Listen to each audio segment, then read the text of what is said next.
This is the Fantech EOS Pro 2 S controller.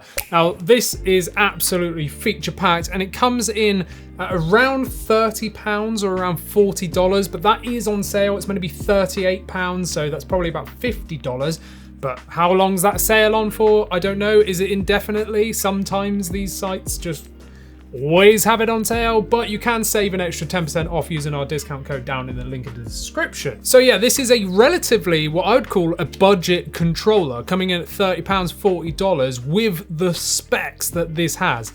The specs that this has could put it in that like premium tier, but it's at like a mid or low tier price point.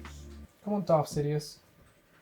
We've got TMR Hall Effect joysticks, and yes, TMR are the best sticks you can get. They are the highest resolution, the fastest input, no drift because they're still Hall Effect. These are just like the absolute best sticks. So TMR sticks on a relatively affordable controller, crazy. We've got mechanical face buttons, a mechanical D-pad as well. We've got turbo, we've got gyro, we've got macro, 2 back paddles just there, an array of different inputs that I will go through in a second. We've got stoppers on the triggers, so you can either have them as full analog triggers all the way down, or you can stop them out halfway. You can purchase a charging dock separately, but they did not send us one of those to test out. Oh yeah, and you've got 4 different levels of rumble as well. And that macro I just mentioned has 63 inputs, or you can just do button swap. So the controller itself is a bit of a weird shape. My first initial impressions was I don't know what I feel about the size of it.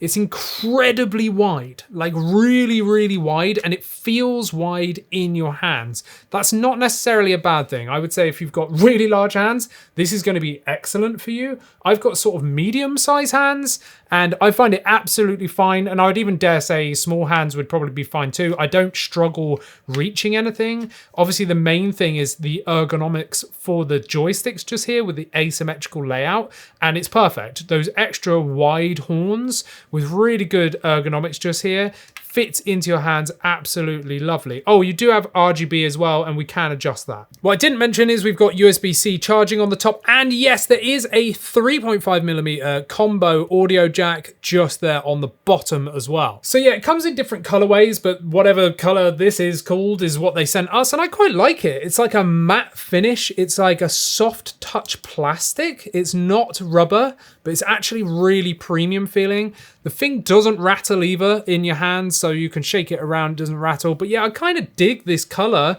specifically because of the fact that it's not going to scratch off or anything. It's not like a horrible decal that's just been stuck on there. You've got the little grippy bits on the back as well for extra comfort, and those are not rubber, that is just plastic just there. And yeah, it does feel nice in the hands. It is just noticeably wide. Now on the back, you can see the connection types just here. So you've got Switch, Android, Apple, or Windows, and on the box, it even says it supports Tesla vehicle. So, you know, I reached out to my buddy Elon Musk, but he didn't want to lend me a Tesla and ship it over to the UK just so I could test this controller, so sorry. Inside the box, you do get some extra stuff. So we get a extra long USB-A to C cable just here. We get some replacement sticks as well, which are actually larger. So you just pull these straight off, and now you can see the large one to the small one just here. So the small ones come pre-installed, the large ones in the box if you want extra reach, and they do have rubber caps on the top just there. I personally just prefer the normal ones, but they both have anti-friction metal friction ring things on the stems just there. And yes, we do have RGB LED anti-friction rings around the gate of the joystick as well. Now to stick these on, you literally just align them up. It's pretty easy to do, push down, and there we go. We also get these. Now, if you don't know what these are and never seen them before, they basically reduce the motion of the joystick. So you stretch these around the sticks, and they are different colors and stuff. Oh, I've just literally ripped it. I've just ripped that one as well. Wow!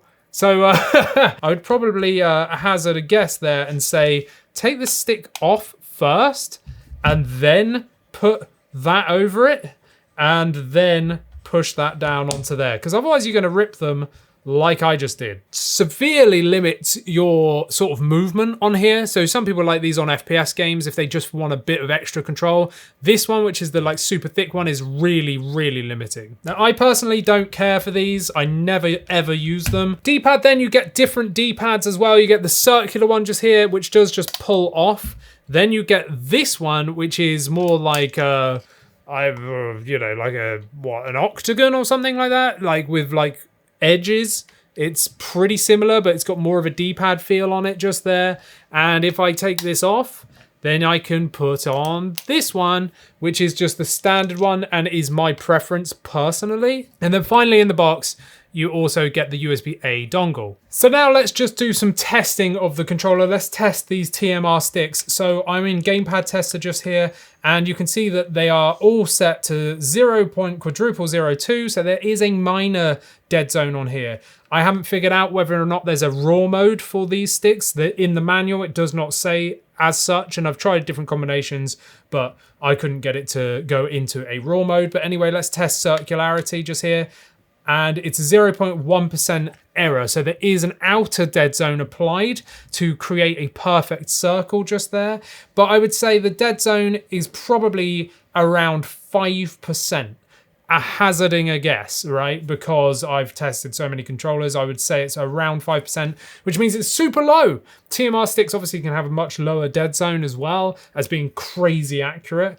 And we can see here that there is like little to no delay in response. But yeah, you do have an outer dead zone. So for retro games and stuff, you won't be able to overreach in the diagonals because I can't enable raw mode. Most people are probably not looking for this, and this is absolutely fine. This is not an issue. I'm just bringing it to light. Now let's quickly go over the D-pad. You can see on that little controller tester there, as I roll around, you can see the D-pad actuating, right? Now many controllers have like a spillover because it is an 8-way D-pad, which means you can go diagonally. It's not just left, down, up, right. You've got the angles as well, right? So if I press down and rock left, no input onto the left. That is normally a problem with controllers that with an 8-way only D-pad. If I push to the right, now I'm pushing really hard. It's actuating over, but I'm probably pushing up a bit too much. So let's keep it down and right. No actuation on the right, no actuation on the left. If I start sliding up and hold both sort of right and down in, then it will actuate. The same with the other one just there. So I would class this as a really accurate D-pad, despite the fact that it is mechanical and some people might not like that. I've got no issues with this D-pad myself. Now with the triggers, we've got analog triggers just here. So you can have it analog like this, or you can slide the slider over and that will then make it a digital input. So when you press it, it's just 100% immediately. But I will say that is literally a physical stopper. So it is not putting a digital switch behind it. It's just putting a stopper on, which is then making it go over to a digital switch. But it does actuate straight to 100%. So that is a good thing. Sometimes there's still like an analog response, even with a stopper on, but that's not the case here, so really good. Nice one, Fantech. Now, Fantech say that this has 1,000 hertz polling rate, and let's just test it out, shall we? So I've got my tester just here. I'm gonna move the stick like this, and wow, look at that. So we've got a polling rate maximum of 1,000, an average of 986.19 hertz, which means it has a stability of 98.62%. Now that is super high, because often I see controllers saying their polling rate is like 1,000 hertz, and actually the average is like 500 or maybe 600, coming out like 98% accuracy on average. That's pretty good. So yeah, I would say that this is absolutely 1,000 hertz polling rate. Nice one. Now, of course, this can be used with a Nintendo Switch as well. So let's just see if it wants to wake from sleep. And boom, yes, it does. So it does want to wake from sleep. So you can wake from sleep on the Switch 1, right? And now we are in Stranger's Wrath, just here, Oddworld. And I'm testing out this controller with this. It's really, really nice. The face buttons then are really nice. There's a tiny bit of pre-travel and a tiny bit of post-travel that you will not notice. They are mechanical switches, so they have longer lifespan, but the biggest thing is they're way faster to actuate, so you can spam them really fast, but obviously like a mouse switch, they do make a click. But they feel really, really good. In use, this controller feels lovely. I really like the feeling of this controller, and it has gyro as well. So I've not noticed any issues with the gyro. I wouldn't say it's up there with like an official Nintendo controller or the Joy-Cons, but it's certainly usable. It definitely is usable. So I would say that that's good enough for me. I've been playing through Stranger's Wrath just here, and just for fine-tuning aiming and stuff, that is actually really good. Like, I've had no issues with this at all. Right, now there's some extra things we can do here. We've got turbo, so let's just get Stranger to jump. So I'm going to hold A now, and now he's going to do turbo because I pressed the turbo button and A, and now it's just going to do that action for me whilst I hold the button. When I let go, it's going to stop. If I do that same again, he's now going to do it indefinitely until I tell him to stop, because it's just on auto mode. But if I press A, it's going to pause it.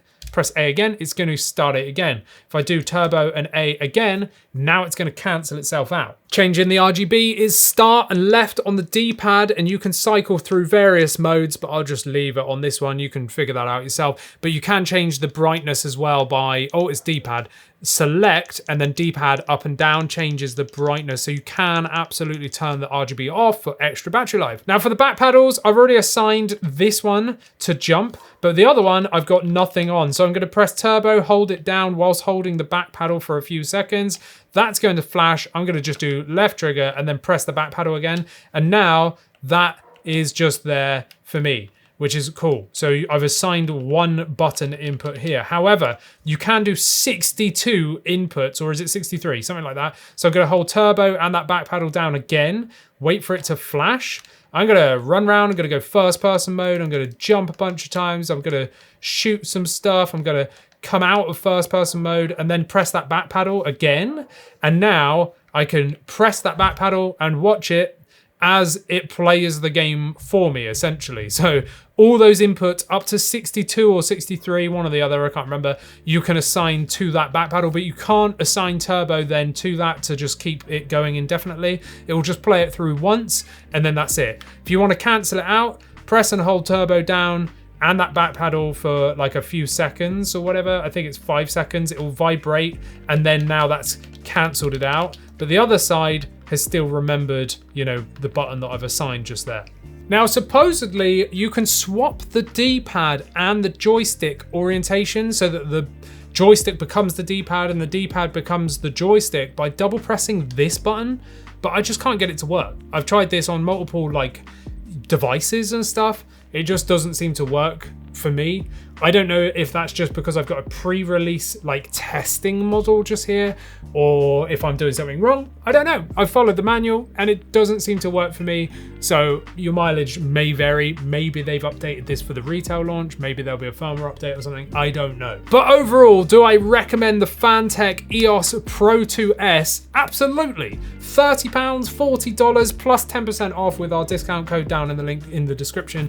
With the specs that this has and the feature set this has, this is just so good. Even if it's just a secondary controller for someone, I love that controllers are that good now that you can buy a relatively cheap controller and have it as your main controller, or a solid controller for player 2. Gone are the days where you'd be buying a Mad Catz controller and it being absolutely rubbish for someone to play 2-player with. Or if you just don't have the cash and you're looking for a decent pro controller for yourself but at a good price, this is just wicked. It's really, really good. So yeah, I do recommend this. Let me know your thoughts down in the comments below. Whilst you're down there, like this video, subscribe, become a member, and you can talk to me and AJ over on our private Discord. And talking of AJ, stick around for our podcast, as well as more controller reviews and everything handheld gaming as well. See you in the next one. Bye.